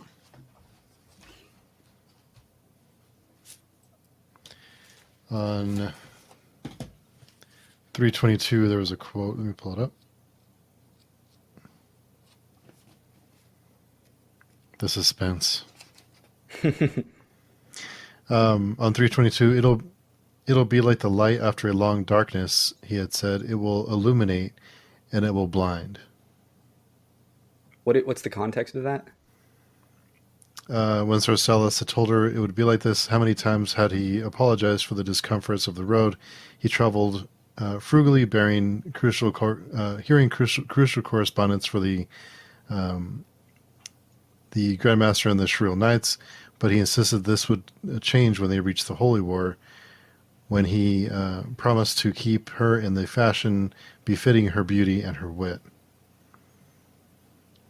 So it'll be like the light after long darkness. It will illuminate and it will blind. Interesting.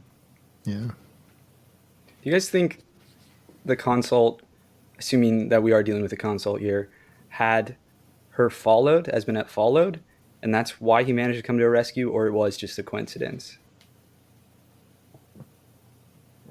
Because I guess at first I thought, oh, it's a coincidence, but like they clearly were aware of her as a piece on the board, and they even talk about it. Although I don't think they ever say anything about having her followed out of the city. I'm not sure I don't think they mentioned having her followed, but I think they mentioned that she may be of use to them, even though she didn't provide much crucial information. Right. But If they did want to keep an eye on her, would it be presumably the most important person of the Holy War, or like the second most important after Maithanet, right? That's who the Knight Commander is. He's at least like, I don't know. I mean, he's definitely one of like the generals. Hmm. in their army, or like a commander in their army. But I mean, I don't think he's like he's like the leader of Mathanet's guard, really. Hmm. Okay, I kind of got the impression that he's sort of like one level down from Ethernet. He could have siblings, but sorry. Anyway, I'm using T language, but um, anyway, what is my point? Yeah, he feels like a really important person to have sent after her. So either they think that she's supremely important if he did follow her, or maybe they sent someone else and then like he was able to show up there on short notice um because of powers unseen. Yeah, I mean, he's definitely important. I agree with that. Yeah, totally. And yeah, I don't know. Hmm. I forget how this topic started. We were talking about I have a, I was just asking based off the passage. whether It just made me Espenet got followed. yeah. Yeah. Okay. Mm-hmm. What else? Do you have any other passages or particular things that stood out to you, Steve? There's another one about Espenet. She talked about Akami, and after the encounter, she said, "I survived Akka, but I did not survive." Damn. Esmenet out here. It's so sad. Yeah. Can I do one? And of course, Hesito's Black was another movie. That's, Yeah. Go for it, Varsha. Oh, sorry. go for it. When we were talking about the game Benjuka, some, it was said, had bent themselves to the Benjuka plate and lifted their heads as prophets. Akamian was not among them. I thought that was hilarious. There's a lot of good dry humor in this book in general, and particularly around Zakamian and that scene in particular. Their dynamic definitely had some nice, good old wry, older men joshing with one another. It was good. Mm-hmm. can I do a quote? Yes. Please. So this is the second page of chapter 11. Yeah, it's just I thought it's not somebody's voice. It says, politics, he thought sourly, it was not as the philosopher Agensis had written the negotiation of advantage within communities of men.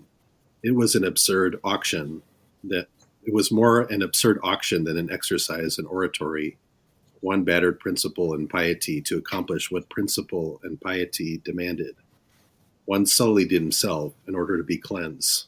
So it's an interesting quote on politics, and that continues further on there about how you need to get dirty and you need to sully yourself, I guess, to be successful. Yeah. Yeah, I like absolutely. A little long. I wish I had Rings true. paraphrased it better. I think I tried to refer to it earlier at some point and then I completely mangled it. I'm realizing. So how about one of the epigraphs, the very first one we get, and the non-man king cried words that sting, now to me you must confess, for death above you hovers. And the emissary answered, ever wary, we're the race of flesh, we're the race of lovers. So this is, presumably about humans, right? The emissary is presumably human, considering it's an ancient Cuneian folk song. So one of their emissaries to the non-man king. It's interesting, I don't know, the dynamic it introduces between the non-men and the humans. Leaning into the human mortality, right? And that in some way defines them, right? We're the race of flesh, but also we're the race of lovers. I don't know. I just thought that was an interesting way of referring to humanity, and particularly pitting those two together, flesh and lovers. With the chapter about Esmenet. I like that. I never I'm able to make sense of poetry, so thank you for explaining that.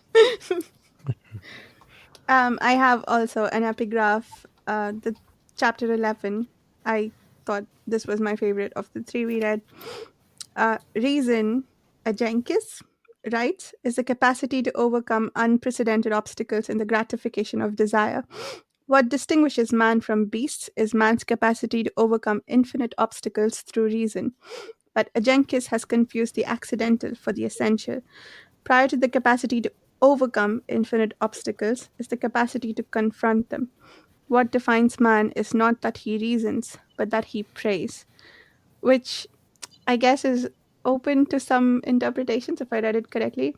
Like praying, does that, I mean, I read it as praying means that you're not confronting obstacles, but is that the right interpretation?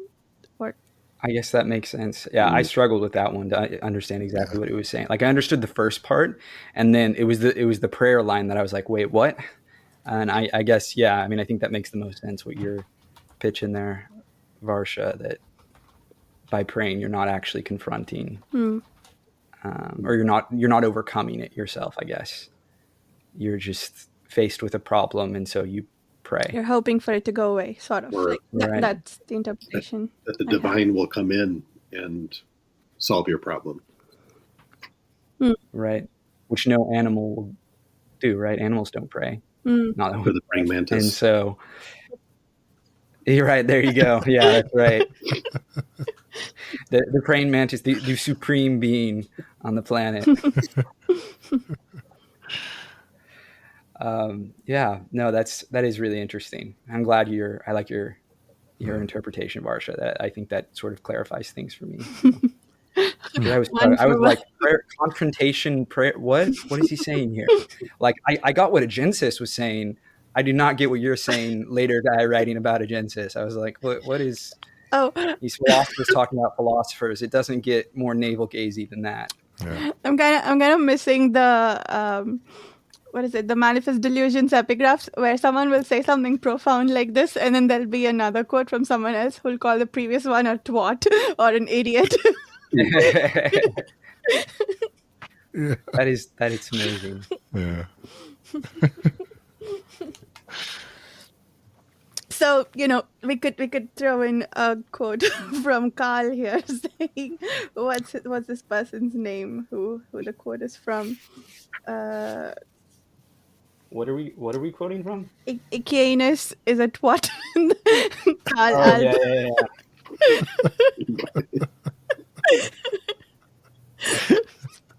You just got to keep it real, you know. Yeah, I keep expecting to see a counter epigraph. Yeah. It's like, no, he's the worst. He's a twat. I was supposed to read that this year. I know you all read. I think you read the series, right? Yeah. Mm-hmm. Yeah, we finished it a few weeks ago. It was a lot of fun to discuss. Yeah, it was fun. Yeah, you need to start that wiki. I need to get that wiki together. Oh yeah. I've got to help with that. But I'll do a whole page on epigraphs because that was my favorite thing about that series. That'd be cool. Yeah. Anything else that we should talk about before we sign off? I think we hit everything that I wanted to hit. Mm-hmm. Anything from you, Mike? Any last thoughts?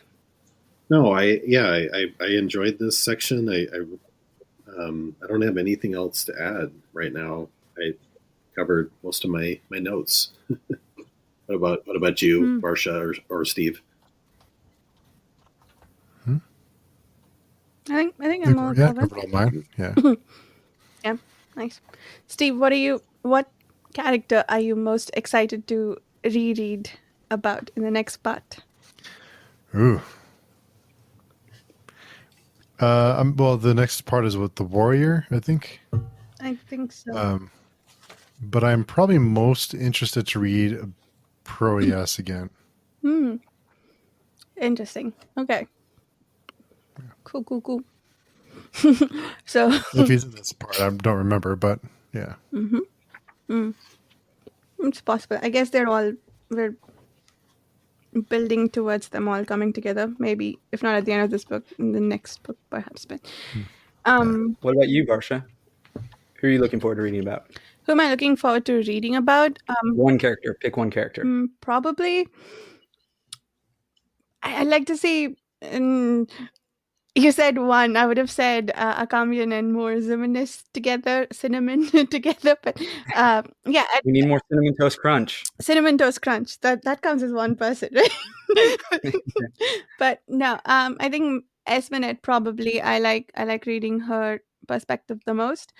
If Esmenet, it's likely to come back in the next section. That's who I'd like to see the most. But if not. I wouldn't mind going back to Nayur. It sounds like we might because there's a Steppies chapter or something in the next section. So that's a great transition because my answer is anyone but Nayur. And so I am so looking forward to this next section, the warrior. No, we'll see. I'm hoping we get some Kellis. So I'll say Kellis. Yes, actually, we haven't seen him again. What's your answer, Mike? Yeah, I'm going to say Kellis. It's been a while since we've heard from him, unless he's somebody that we, you know what I mean? He might be somebody that we've been introduced to. I have a lot of, I guess maybe I'm a skeptical person. I don't know. Maybe that's not the right word, but I just, I'm not taking anything for face value. I think that's appropriate. Yeah, and that's very appropriate. Yeah, it does make a lot of sense. I'm also not getting attached to anybody because if I like somebody, they might do something awful, you know, at any given time. I think anything is on the table here. Yeah, I think I'm thinking about it in terms of people I like reading about as opposed to people I actually like. Like you said, I'm trying not to get attached because we've been promised that things will change and people will change. So good. Yeah, I'm ready for Esmenet to just like destroy me. I know she's gonna do something that I'm gonna be so upset. Yeah. And then we'll talk about it. We'll talk through it. I'm gonna love it. I'm gonna hate it. I'm gonna be like, God, you're the worst. But it was so good. Cool. So let's do outros now, I guess. Carl, since you were last time, would you like to start us off and tell us where we can find your books? Which, by the way, I forgot to mention at the beginning, we're going to be reading and discussing early December. So if you'd like to join us for that discussion, come check out the Page Chewing Forum or consider reading along with us. It's going to be a fun discussion. God, Truth of Crowns. The book is called Truth of Crowns, book 1 in the Ash Eternal series. I'd love to get some more new readers to join us for this. I'm very excited. I know Paramita has already blazed through the book, it seems like. In like 20 minutes, I think. Yeah, really. Steve said go, and Paramita was like, all right, I'm done. Are we ready for lap 2 yet? But yeah, I'm Carl D. Albert. You can find me at Carl D. Albert on most social media sites. I would love if you would find me and all these other lovely people on the Page Chewing Forum. It's really a wonderful community. And Mike? Yeah, I'm also on pagechewing.com. I have a pretty decent community reputation at 202. 0 warning points. Nice. It's a great place. I'm so lucky to have found this. I really look forward to these discussions. So yeah, thank you so much for organizing these. Nice.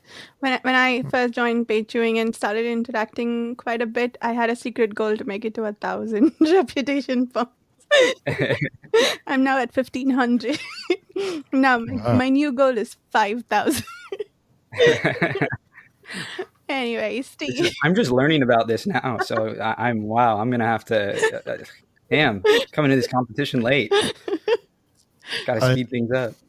There is like a trophy, like an awards mod that I used to have installed that I don't know if it's still might be there. So there is a thing called I'm probably the only person on the forum who tracks it. There is a thing called days one, where Yeah. you win the day if you get the most likes or reactions. And I also Incredible. track how many days I win.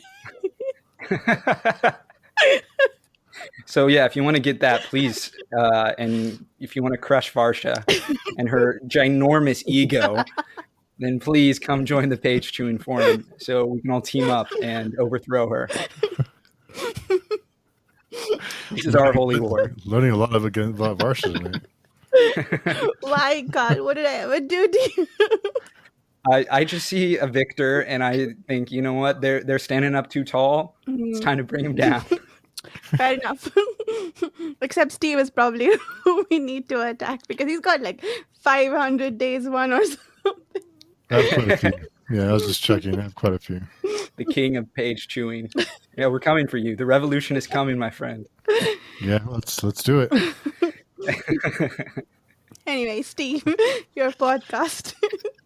Yeah, you could find me on pagechewing.com or pagechewing on all the podcasting platforms. Best way to find me. And you can find me on the YouTube channel Reading by the Rainy Mountain. And I also have a podcast called Bright Threads in the Tapestry, for which eventually I have marked out 2 things that I will discuss from this book in a Bright Threads episode, or 2 different Bright Threads episodes. It might be a while before that comes, but anyway, we'll see everyone in 2 weeks. And after that, we will meet weekly. Thank you so much for listening. Bye. Thanks, everybody.